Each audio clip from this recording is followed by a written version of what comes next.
తాకట్టులో ఉన్న బంగారాన్ని విడిపించి ఆ రోజు ఆన్లైన్ ధరకే కొంటుంది కొమ్మూరి గోల్డ్.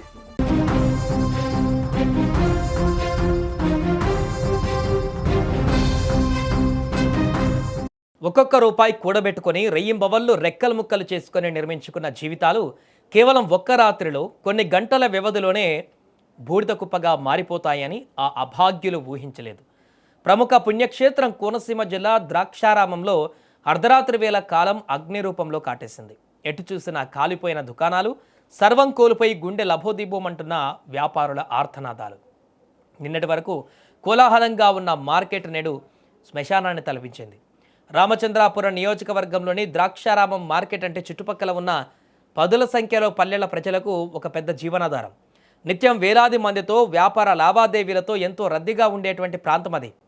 ఎప్పటిలాగే వ్యాపారాలు ముగించుకొని రేపటి రోజు గురించి ఎన్నో ఆశలతో వ్యాపారులు ఇళ్లకు వెళ్ళారు. కానీ రాత్రి సుమారు 11 గంటల సమయంలో ఒక్కసారిగా అక్కడ మంటలు చెలరేగాయి. షార్ట్ సర్క్యూట్ కారణంగా మొదలైన చిన్న నిప్పురవ్వ చూస్తుండగానే రాకాసిలా మారిపోయింది. బలమైన గాలులకు మంటలు వేగంగా వ్యాపించి ఉవ్వెత్తున ఎగిసిపడ్డాయి. మంటల దాటికి మార్కెట్ సముదాయం మొత్తం పూర్తిగా అగ్నికి ఆహుతైపోయింది. దాదాపు 40 నుండి 60 దుకాణాలు పూర్తిగా కాలిబూడిదయ్యాయి. సమాచారం అందుకున్నటువంటి అగ్నిమాపక సిబ్బంది, పోలీసులు వెంటనే ఘటనా స్థలానికి చేరుకున్నారు. మంటలు చుట్టుపక్కల ఇళ్లకు వ్యాపించకుండా రాత్రంతా ప్రాణాలకు తెగించి శ్రమించారు. కానీ అప్పటికే జరగకూడని నష్టం జరిగిపోయింది. లక్షల రూపాయల ఆస్తి నష్టం సంభవించింది. ఒకరిది కిరాణా కొట్టు, ఒకరిది బట్టల దుకాణం, మరొకరిది కూరగాయలు. ఇలా చిన్న చిన్న వ్యాపారులు చేసుకునేటువంటి పేదల బతుకులు వీధిన పడ్డాయి. నిన్నటి వరకు నవ్వుతూ వ్యాపారాలు చేసుకున్న వాళ్ళు ఈరోజు తమ దుకాణాలు బూడిదలను చూసి కన్నీరు మున్నీరుగా విలపిస్తున్నారు. అయ్యా, అప్పులు తెచ్చి సామాన్లు కొన్నాం, పిల్లల చదువులు, ఇళ్ళ గడువులు అన్నీ దీని మీదే నడుస్తున్నాయి, ఇప్పుడు మేము ఎలా బతకాలి అంటూ బాధితులు చెబుతున్న మాటలు వింటుంటే ఎవరికైనా సరే కన్నీలాగం. రూపాయి కూడబెట్టి నిర్మించుకున్న సామ్రాజ్యం కళ్ళ ముందే కాలిపోతుంటే ఏమీ చేయలేని స్థితిలో నిస్సహాయంగా నిలబడ్డారు.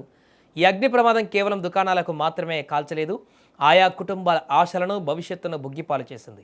చేతిలో ఒక్క పైసా లేక రేపటి నుంచి గంజి ఎలా తాగాలో తెలియక వ్యాపారస్తులు తీవ్ర ఆందోళనలో మునిగిపోయారు. ఇక ప్రమాద వార్త వినగానే రాష్ట్ర కార్మిక శాఖ మంత్రి వాసంశెట్టి సుభాష్ వెంటనే స్పందించారు. అర్ధరాత్రి అని కూడా చూడకుండా ఘటనా స్థలానికి చేరుకొని పరిస్థితిని స్వయంగా పరిశీలించారు. కన్నీరు మున్నీరవుతున్న వ్యాపారులను దగ్గరికి తీసుకుని ఓదార్చారు. ఎవరు అధైర్యపడకండి, ఈ కష్టకాలంలో ప్రభుత్వం మీకు అండగా ఉంటుంది, ప్రతి బాధిత కుటుంబానికి న్యాయం జరిగేలా చూస్తామని మంత్రి సుభాష్ భరోసా ఇచ్చారు. అధికారులతో మాట్లాడి నష్టపరిహారం త్వరగా అందేలా చర్యలు తీసుకుంటామని, వీలైనంత త్వరగా దుకాణదారులు మళ్ళీ కోలుకునేలా చేస్తామంటూ కూడా మంత్రి మాట ఇచ్చారు. సుమారు 11 గంటల సమయంలో ద్రాక్షారామ మార్కెట్ ఏరియాలో ఒక షాపు, అది మా అంచనా లేకపోతే పోలీసు వాళ్ళు అంచనా, కరెంటు పోయి వెంటనే రావటం వల్ల స్పార్క్ వచ్చి షార్ట్ సర్క్యూట్ అయ్యిందనేది వినికిడి. అది దర్యాప్తు చేయవలసి ఉంది, అది ఖచ్చితంగా దర్యాప్తు చేస్తాం. షాపులు ఇంచుమించు 40 నుంచి 60 షాపుల వరకు పూర్తిగా దగ్ధమయ్యాయి. అయితే పోలీస్ శాఖ వారు వెంటనే, అలాగే ఫైర్ వాళ్ళు కూడా, ఫైర్ శాఖ వాళ్ళు కూడా వెంటనే ఫైర్ ఇంజిన్లు తీసుకుని వచ్చి సుమారు 1 మండపేట, రామచంద్రపురం, కాకినాడ 3 ఏరియాల నుంచి కూడా ఫైర్ ఇంజిన్లు వెంటనే రావటం. అయితే కేవలం అగ్నిదేవుడు 5 నిమిషాలు మాత్రమే సమయం ఇచ్చారు. 5 నిమిషాల్లో సర్వం మొత్తం ఎన్ని షాపులు అయితే ఉన్నాయో అన్ని షాపులు కూడా దర్శనం అవడం జరిగింది. రామచంద్రపురం నియోజకవర్గం రామచంద్రపురం మండలంలోని ద్రాక్షారామ గ్రామంలో మార్కెట్ సంబంధించిన ఏరియాలో ఉన్న కూరగాయల షాపులు, అదేవిధంగా కిరాణా షాపులు అగ్నికి దగ్ధం అవడం జరిగింది. ఈరోజు రాత్రి 11 గంటలకు.